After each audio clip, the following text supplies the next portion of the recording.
Hi, I'm Phil Curry. The thoughts in this presentation are the result of a 45-year career which has allowed me to gain experience that I'd like to share. This presentation focuses specifically on how to create growth in international markets by adopting strategic, ordered and practical approach to exporting. I'd be delighted to help you and your business to adopt this approach and welcome your inquiry if you would like to engage with me to develop some or all of my suggestions into your organisation.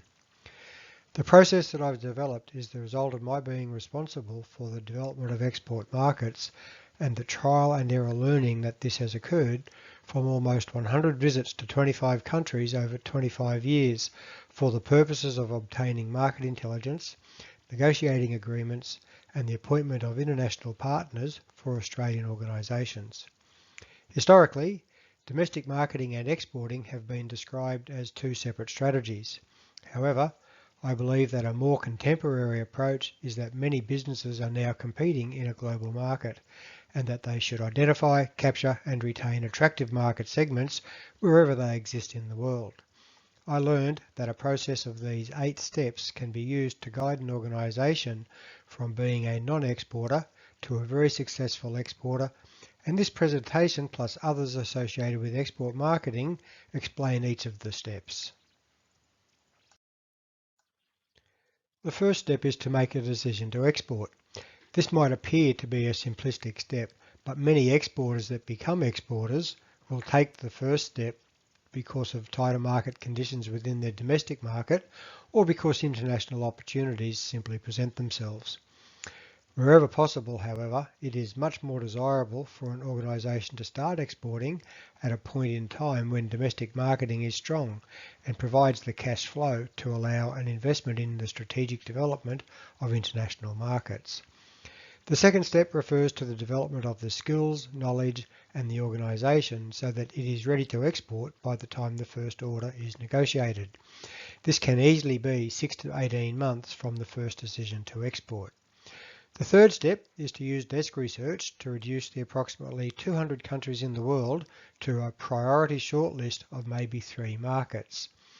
The fourth step requires 1 or more visits to the top 3 markets to learn firsthand about the opportunities and threats that exist in each, so that you can make an informed decision to select the right market on which to focus.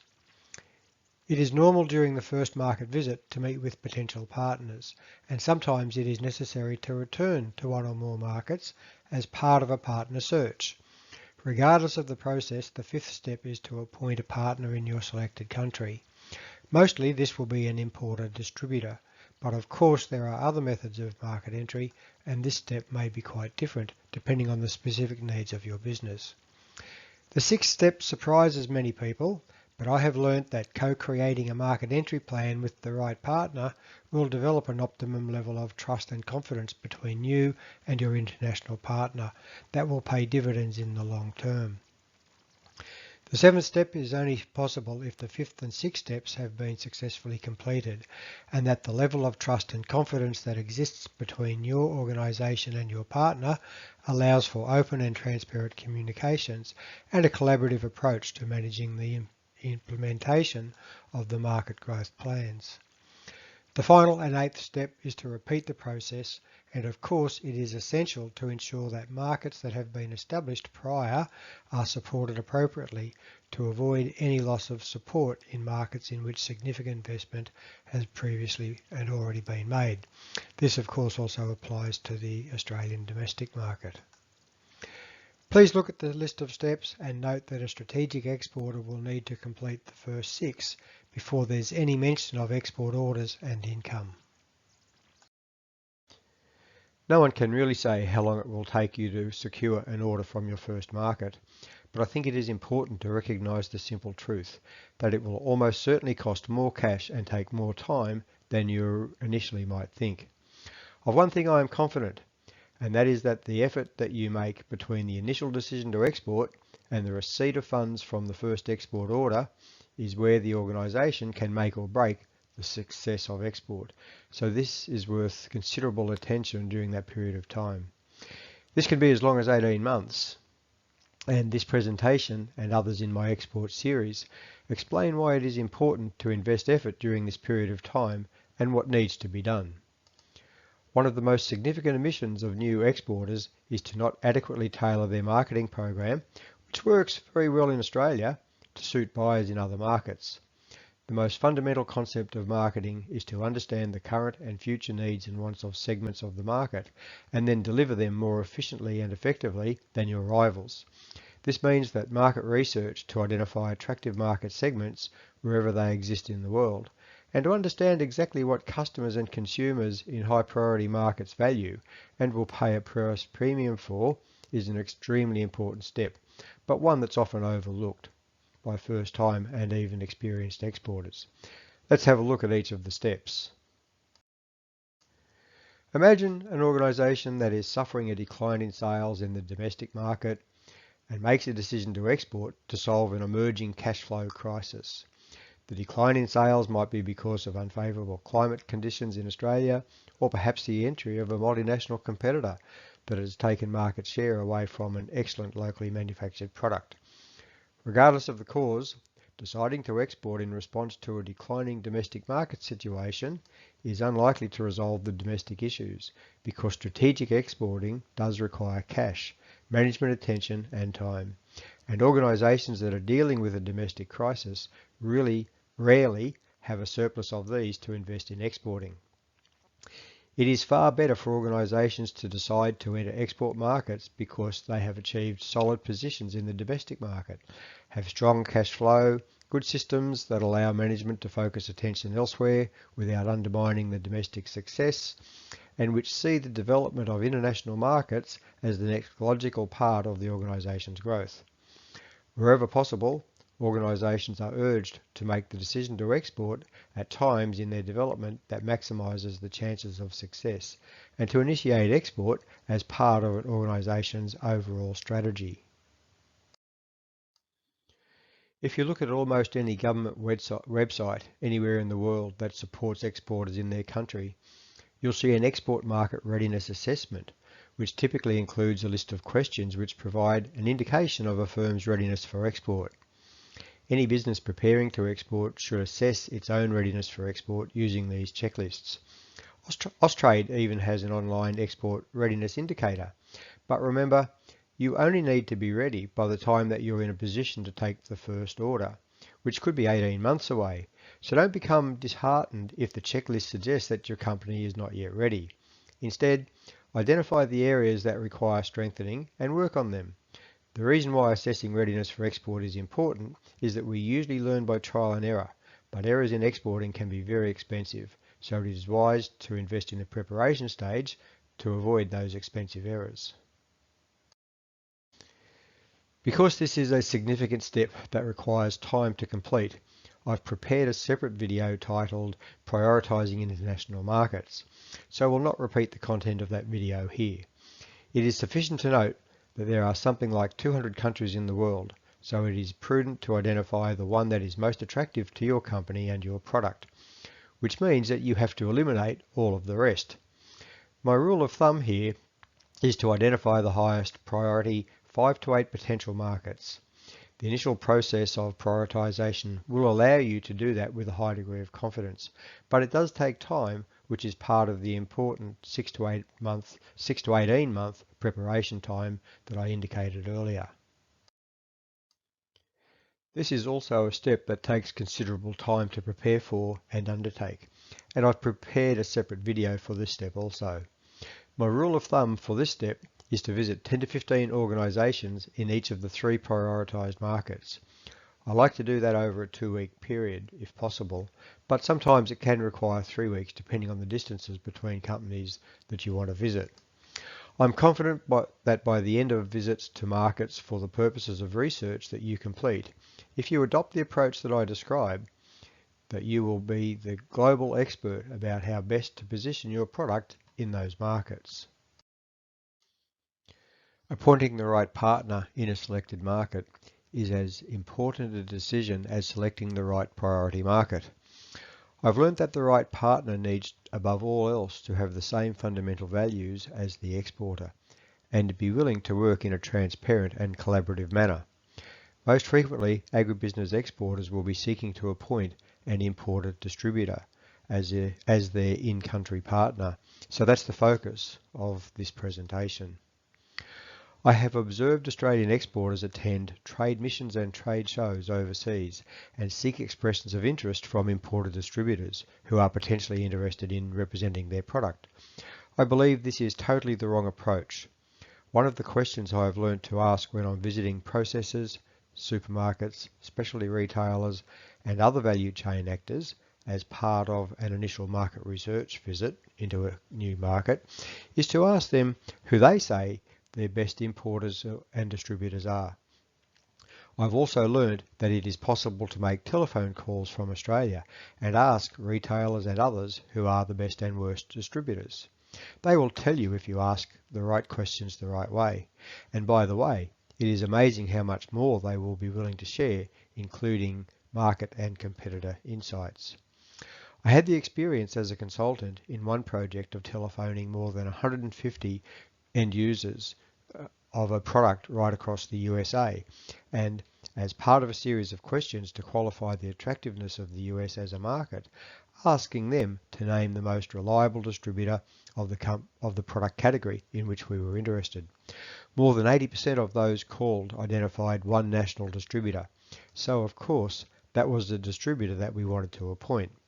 On that occasion, the client and I visited the distributor as part of a market research visit, and then met him again over breakfast at a trade show during the same visit, and reached agreement for his company to distribute the Australian product. As part of both meetings, we were able to share first-hand feedback about the Australian manufactured product that we obtained from some of his customers and non-customers, and I believe that it was this feedback that allowed him to agree very quickly to include the Australian company's product into his product portfolio for national distribution.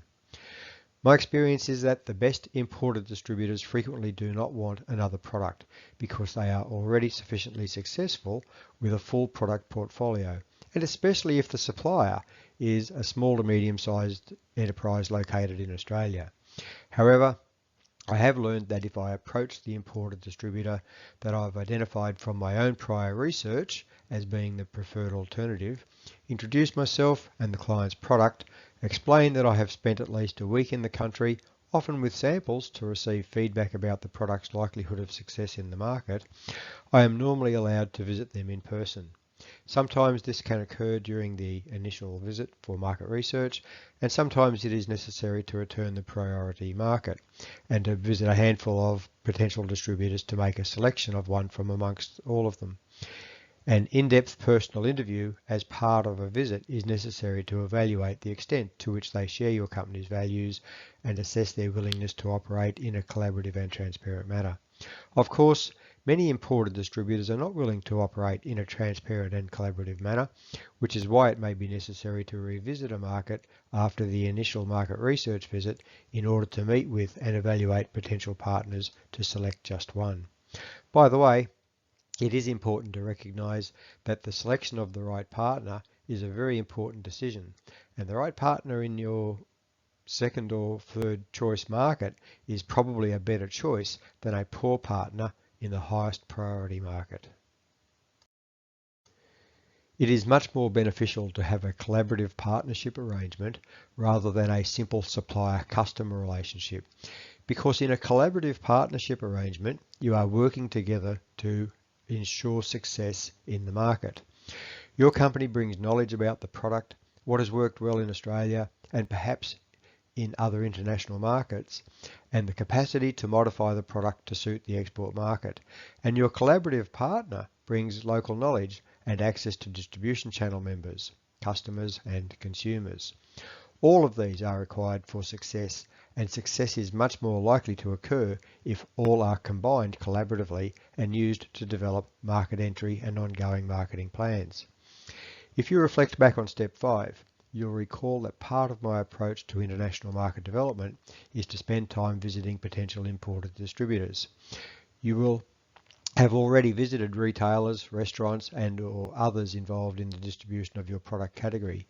You will have developed an understanding of the market, rivals, distribution channels, costs, pricing and distribution margins, consumer preferences, buyer decision-making processes and market trends.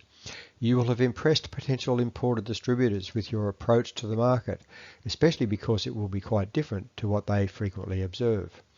You will have treated them with respect and will have already learned from them. My experience is that this is an excellent way to start to build a relationship of trust and confidence, which will effectively result in you both collaborating to achieve success in the market. This is infinitely better than seeing your imported distributor simply as a customer to whom you sell product. A strong relationship of trust and confidence allows market entry plans to be co-created, and this means that the combination of the skills and knowledge of both the exporter and the importer work collaboratively to ensure success.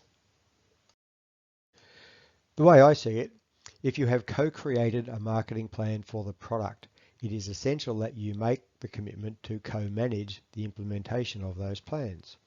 Of course, the partner implements the plans, but just as you would in Australia through your own personnel, you really need to have a good oversight of its implementation.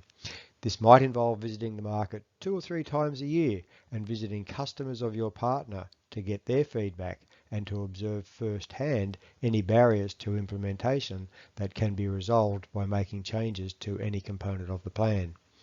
By co-managing the implementation of the marketing plans, you will avoid the most inappropriate practice of setting contractual objectives for sales volume and income, and then becoming frustrated and even seeking alternative imported distributors when they are not achieved. Traditional approaches of appointing imported distributors normally involve inflated expectations set by the Australian exporter or the imported distributor as part of their strategy to attract the other. The frustration sets in when these are not achieved. By co-creating objectives and plans and evaluating their progress as they are implemented collaboratively, it is much more likely that the Australian exporter and the overseas partner will seek to understand the causes for under or overperformance and agree to appropriate responses. This is a much healthier approach than the cyclical appointing and reappointing of imported distributors that I've seen some exporters doing. There's not much that needs to be said about this last step other than the obvious, which is not to lose sight of the domestic market or other previously established export markets as you identify additional markets for development. Thank you for taking the time to watch this presentation. If you would like to engage with me in any way, I welcome your inquiry.